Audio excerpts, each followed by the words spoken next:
All right, in today's video, we are gonna start the tunnel cut on the 146, which is a huge endeavor.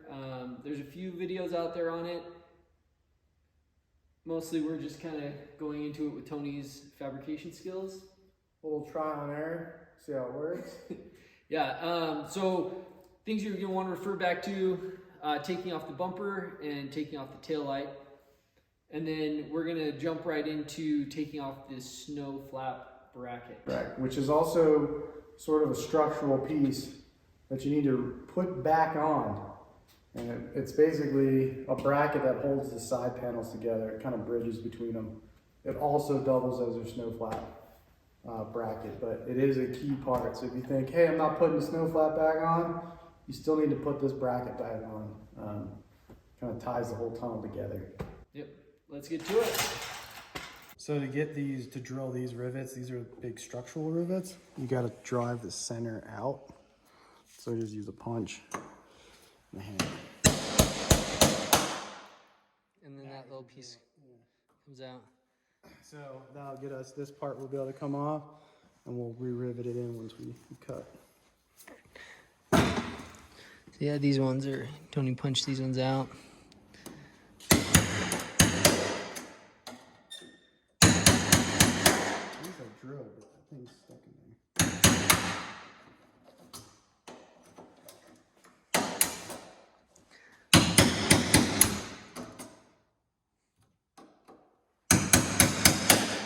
So he's hooking the vice grips onto the bottom part of the rivet, like we did with getting the brake lever off, or brake light off.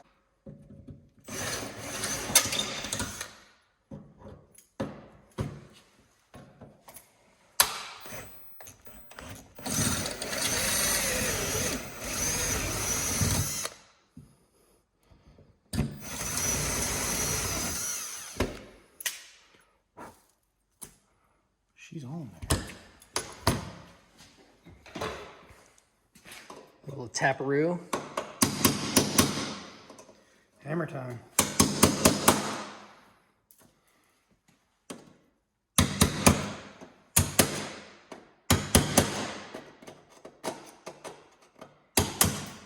There it goes. Is it just gonna slide off now? Yeah, I gotta get that one out. Oh. You just repeat this process for all of them. Drill on.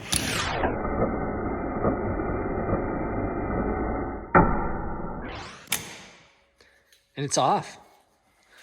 That was Tony's nemesis for a while. Yeah, last rivet got me.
Right now we're draining the coolant out of this sled and realized we kind of made a mistake doing it this way because it got everywhere. Very nice.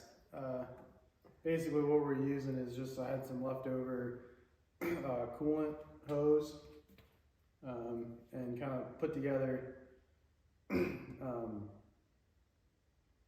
random set of doohickeys and fittings for an air hose. So basically we had one hook this up and we put air in and let it try to blow out as much of it as we could. Got all over the floor, which wasn't ideal, but we got all the coolant out. So it's very important to drain the coolant.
So the rivets that we're drilling out that hold the cooler in aren't normal rivets. I'll show you them here now. So these are the rivets that we were talking about that they use, that they push in and they expand out. They go in and then they're called self-piercing rivets. It's kind of an operation that they use in automotive. Basically, the rivet goes into the part and creates its own backer based on. It's fancy. Let's just say that. So, and because they're so fancy, they're extremely hard to drill out. So you basically have to drill the top, and you got to grind the bottom part off because the way the rivet creates itself and embeds itself into the aluminum from the substrate. So it's a complex. Google self-piercing rivets if you want to see a video on how they actually work. Pretty cool, but not the easiest to drill out. True. Woof. Okay, so in this video, we got everything torn apart and ready for our next step, which is cutting the tunnel. So keep an eye out for that video. We are gonna shorten this sled up and it's gonna be sick. Thanks for watching. See you next time. Make sure to like and subscribe and hit the bell for notifications. And let us know what you think.